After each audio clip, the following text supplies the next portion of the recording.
को हमारे बहुजनों को पता चल गया कि भैया ये चारों तरफ से आपको घेर करके संविधान खत्म करके और आपके पास जो है थोड़ा बहुत उसको महंगाई के करके ये छीन करके उधर वोट का अधिकार खत्म करके चुनाव लड़ने का अधिकार खत्म करके ये आपको वापस वहीं उसी गुलामी में ले जाना चाहते हैं जिस गुलामी से 26 जनवरी 1950 को बाबा साहब ने हमें निकाला था और हमें इस महान संविधान से जो हमें बराबरी का अधिकार, हमें न्याय का, स्वतंत्रता का और समता का अधिकार दिया, बंधुता का अधिकार दिया, वो सब छीन करके दोबारा से हमें अछूत बनाना चाहते हैं, दोबारा से हमसे तमाम चीजें छीनना चाहते हैं। तो इसलिए अब ये समझ में आ गया है कि भैया अभी जो लड़ाई होनी है सीधी बहन जी की टक्कर होनी है, मनुवाद के खिलाफ अम्बेडकरवाद, मोदी बनाम माया की लड़ाई होनी है। नहीं तो हम किसी भी तरह बच नहीं पाएंगे, संविधान बच नहीं पाएगा। क्योंकि देखिए लगातार जो हिंदूवाद मनुवाद की सबसे बड़ी जननी है वो कांग्रेस है, उसको प्रोटेक्शन देने वाली है। और उसी कांग्रेस के विरुद्ध बाबा साहब की लड़ाई थी, उसी उसी मनुवादी कांग्रेस के विरुद्ध मान्यवर काशीराम जी की लड़ाई थी। और उसी लड़ाई को आगे ले जाते हुए आज बहन जी उस मनुवाद से लड़ रही हैं, जो अपने चेहरे बदल बदल करके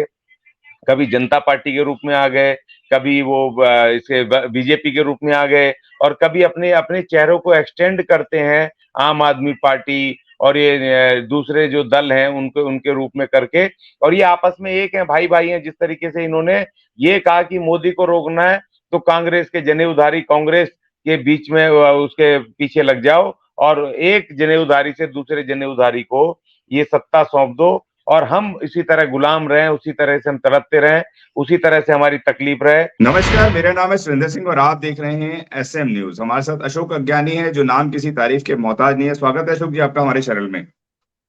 धन्यवाद सर।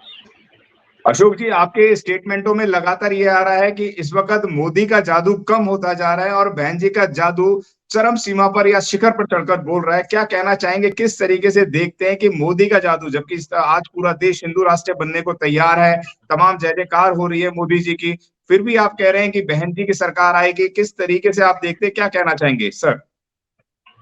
जी देखिए, जिस तरीके से पिछले 9 वर्षों के बीच में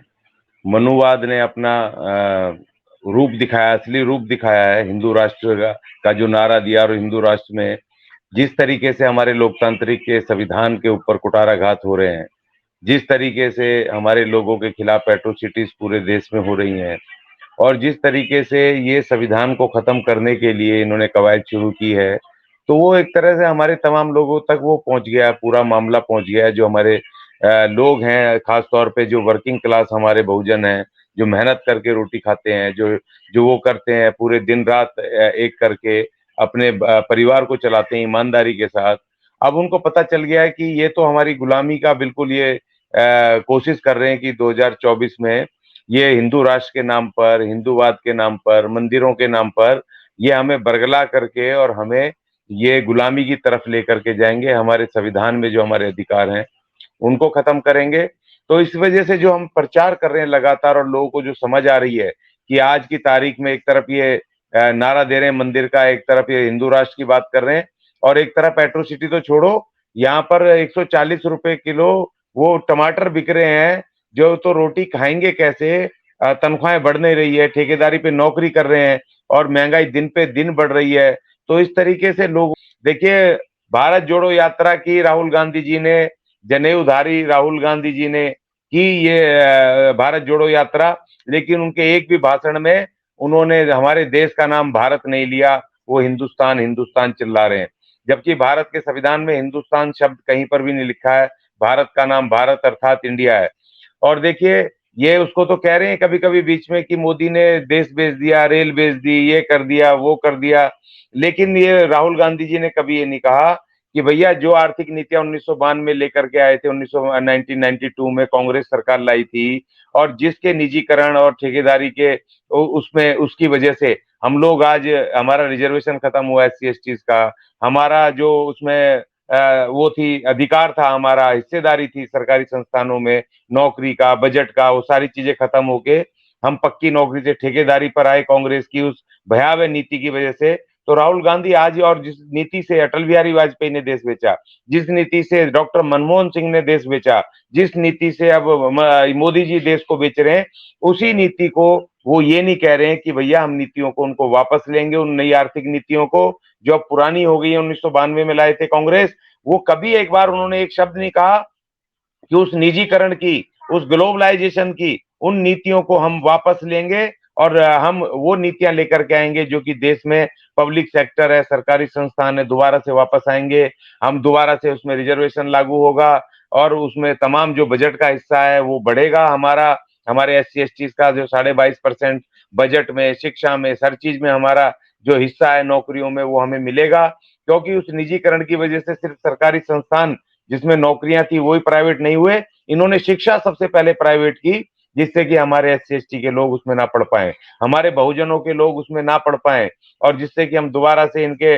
माली, इनके सफाई कर्मचारी, इनके कुक, इनके खनसामा, इनके ड्राइवर, इनके नौकर बन करके उसी तरह आधुनिक मनुवाद को ये लागू करें और खुद वहां राजा बाबू बन के बैठे रहें, बड़ी सत्ता पे कब्जा करे रखें, पूरे प्रशासन में अधिकारी बने रहें और हमारे लोग इनके चपरासी, ड्राइवर, सफाई कर्मचारी और ये बने रहे। ये बड़ी भारी साजिश इनकी है जो बेनकाब हो गई है, भारी साजिश। और उसी हिंदू राष्ट्र को लाना चाहते हैं कि जिसमें मनुवाद उनका उनका कानून है, उनका संविधान है, और मनुवाद में हम अछूत हैं, हम उसके वर्ण व्यवस्था से भी बाहर हैं। तो इसलिए बहन जी का अब सीधी सीधी लड़ाई हो गई है। बहन जी ने जो स्टैंड लिया कि हम अकेले लड़ेंगे क्योंकि हमारी अपनी अलग लड़ाई है, अपनी अलग तकलीफें हैं, उसका संघर्ष भी अलग है, उसका निदान भी अलग है। और भारत के संविधान में इस देश के पिछड़ी जातियों को, अर्थात वो S C S T OBC, उनके लिए स्पेशल जो बाबा साहब ने प्रावधान किए हैं, शिक्षा, रोजगार, हर तरह की चीज, आर्थिक, शैक्षणिक, जो भी उन्होंने जो फंडामेंटल राइट से लेकर के और तमाम उसमें संविधान में जो हमारे विशेष अधिकार उसमें दिए हैं बाबा साहब ने, तो वो हमारे अलग हैं, उनको बचाना है। इसलिए अब बहन जी का जो जो स्टैंड था, अब वो स्टैंड इस लेवल पे आ गया है कि अब सीधे सीधे मनुवाद बनाम अंबेडकरवाद की लड़ाई आ गई है, अर्थात मोदी बनाम माया, उनकी उसकी सीधी टक्कर होगी। क्योंकि जो तीसरा मोर्चा ये बना रहे थे उसमें ब्राह्मणवादी अपने नेतृत्व में मोदी को हटाने के नाम पर दूसरा ब्राह्मण आने वाला था। अब वो कहीं ना कहीं पर वो पीछे उसको एक झटका पड़ा है, क्योंकि जैसे शरद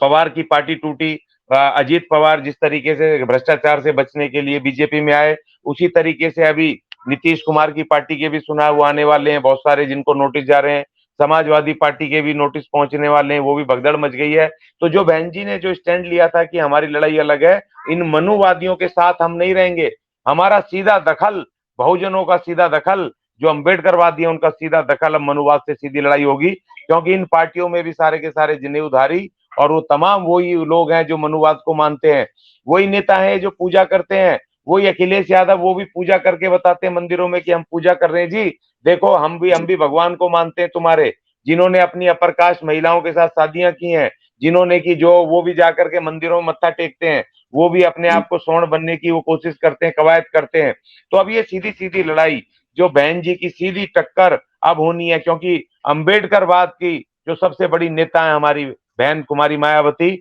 उनके नेतृत्व में ये लड़ाई 2024 की सीधी सीधी लड़ाई जो होगी, सत्ता की लड़ाई होगी। उसमें हमारी तरफ से सेनापति बहन मायावती होंगे और उधर से वो मोदी है, उनका मनुवादियों का जो सेनापति है। तो सीधे सीधे लड़ाई अब मनुवाद के विरुद्ध अंबेडकरवाद की होगी। मोदी बनाम माया सीधी लड़ाई होगी और ये तलवारें खींच चुकी हैं और नेतृत्व आमने सामने खड़ा हो गया है। अगर आपने अभी तक हमारा चैनल सब्सक्राइब नहीं किया है तो सब्सक्राइब करें और घंटी का बटन बिल्कुल भी दबाना ना भूलें, ताकि सभी लेटेस्ट खबरें पहुंच सकें आप पे सबसे पहले।